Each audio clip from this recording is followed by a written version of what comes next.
Hello from London. I'm popping in today to answer your London questions that you have not been able to find answers to on the internet.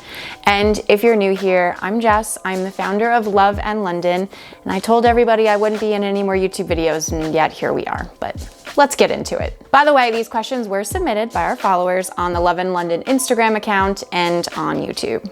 Question number 1, what's the weather in London right now? Do some of you have a different internet than I have? Because that's one of the most Googleable things. Anyway, question number 2, is London actually going cashless? Can you rely on using Apple or Google Play?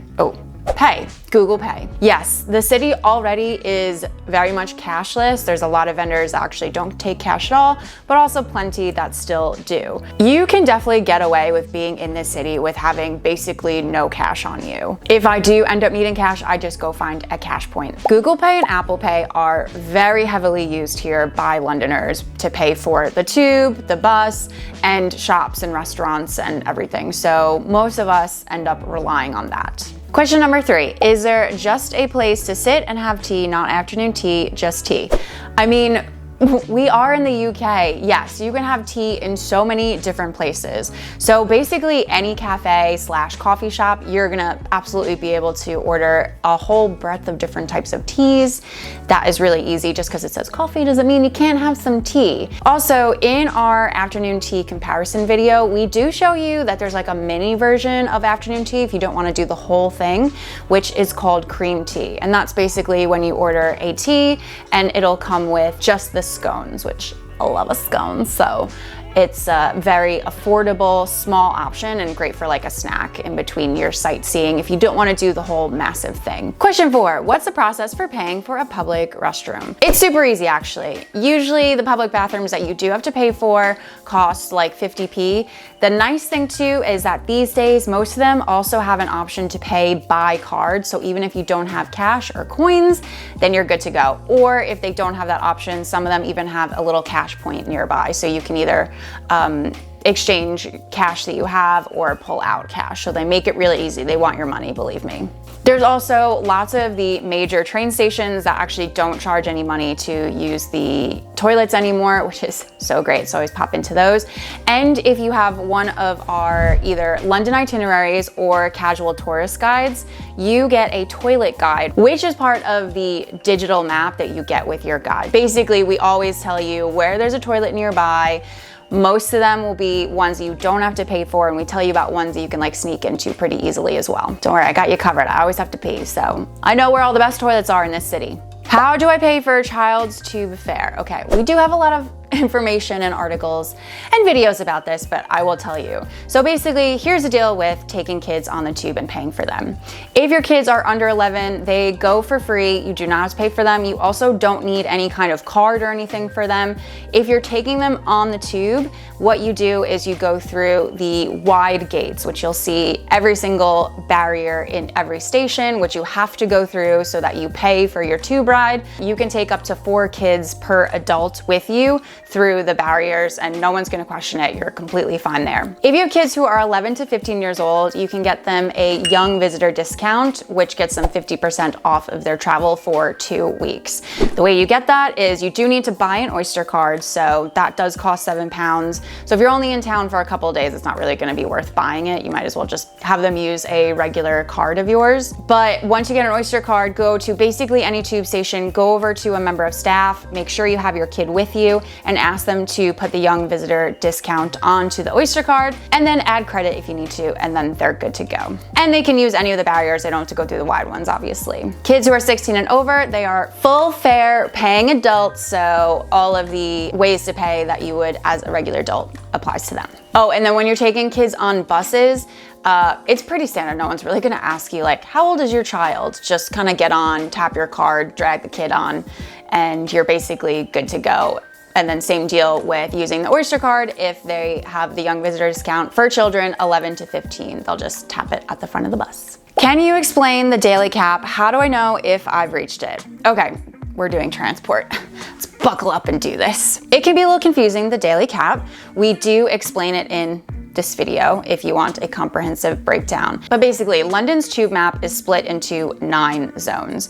As a tourist, you generally are only going to be traveling in the very center of London, which covers zone 1, and also maybe you'll end up in zone 2. You might go beyond that if you go to, say, someplace like Richmond Park, or if you're going to Heathrow Airport, which is technically on the tube line and is zone 6. Now, assuming that you're only staying in the center of London really during your trip and only traveling through zones 1 and 2 on each of your rides, then the most you're ever going to pay in a day for your tube and bus journeys is £8.50. Make sure that you're using not only the same payment method, but also if you're using card, that you're using the same device to pay. Otherwise, the daily cap won't be calculated. It'll show that you've paid on 2 different devices. And to be able to get the daily cap, it needs to see that all of your rides were taken on the same method of payment. You don't really need to know any of this is the thing. This is all automatically calculated for you. If you do want to see how much each of the rides you're taking will cost, then both Citymapper and Google Maps, when you're using them to get your transport directions, do give you the price per ride. So that will help with that. Can I use my Oyster card for buses? Yes, you can use Oyster, contactless, debit or credit card, or your Apple Pay or Google Pay or whatever Samsung Pay you have for buses, just like you can for the tube, the DLR, the overground, trains that are located in London. Even actually, you can use it for the Uber boat. Do I need a visitor's Oyster card to get discounts on Trainline? I've never heard this. I don't think that's a thing. I am in the camp of the visitor Oyster card is a waste of money. The discounts that you get are like really minimal, and you have to pay extra to get the card shipped to you. There's really no reason to do it. I actually met a couple of tourists the other day who had ordered it. There was a shipping problem, and then at the end of the day, they were like, we should have just waited to get it till we get here. You really don't need to order it ahead of time. Just buy when we get here, or as we mention across so much of our content, you also can just use contactless debit or credit cards or your Apple Pay or Google Pay, which I will scream from the rooftops is a million times easier than having to deal with an Oyster card. And I know a bunch of you are gonna say, yeah, but I have foreign transaction fees on my bank card. Then get yourself a prepaid card that doesn't have foreign transaction fees. You shouldn't be traveling with a card that's gonna charge you a lot for paying for stuff in a city anyway, especially here, where I've said card is so king. Is the train from London to the Louvre safe? What? This is Love in London. How to find like-minded fellow travelers to hang out with. Okay, so staying in hostels is a really great way to meet other travelers who are very open to meeting other travelers and hanging out with them. Also, get on tons of tours. I've been on so many walking tours here and in other parts of the world where people get to chatting, finding out where they're from, what they've been up to, and they, after the tour, end up going for a beer or decide to like go for dinner together because everyone's kind of in a similar boat. And also lots of solo travelers book onto tours and experiences, and they're always trying to kind of seek each other out. So that's another great option, especially if you don't want to go for a hostel. When you eat at a pub, do you wait to be seated or do you seat yourself? Okay, so it depends. So a lot of pubs will have basically 2 sections. One section is like the normal pub bar-ish area where you're gonna seat yourself, and you're also gonna go up to the bar and order your drinks. And also if you wanna order food, you can find a menu up there and you order the food from the person at the cash register / it's called a till here. But a lot of pubs also have a restaurant section, and you can tell the difference because it looks like a proper restaurant where everyone sat at tables. And also there's usually like a little hostess stand where it says like, please wait to be seated. If you ever have a question though, you can always just ask the staff. Can kids go to pubs? So generally speaking, yes. Not every single pub is kid friendly. Some of the ones in central London are a little less, but for the most part, yes, they are.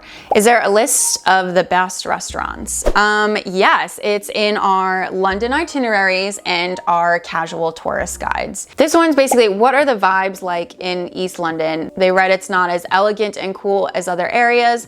So that's kind of true. East London used to be, or the East End as it was often called and still is, it used to be the roughest part of the city. Of course, as with most cities around the world, what happens is the artists moved in because it was the most affordable place to live, and then actually a major gentrification happened. So it is a little bit rougher around the edges if you compare it to Notting Hill or like squeaky clean central London. However, I would say it's the most creative part of the city. So it's where you're gonna find the most street art. It's all over, especially if you're around Shoreditch and Spitalfields. It's also where you'll find a lot more diversity, and that's in the food, in the local residents, in the things you're able to do. Personally, I live in East London. I love it. And also it's where a lot of people like to come stay if they want like a little bit more of the local experience and they like more of an edgy, trendy vibe. East London for the win. It's my favorite.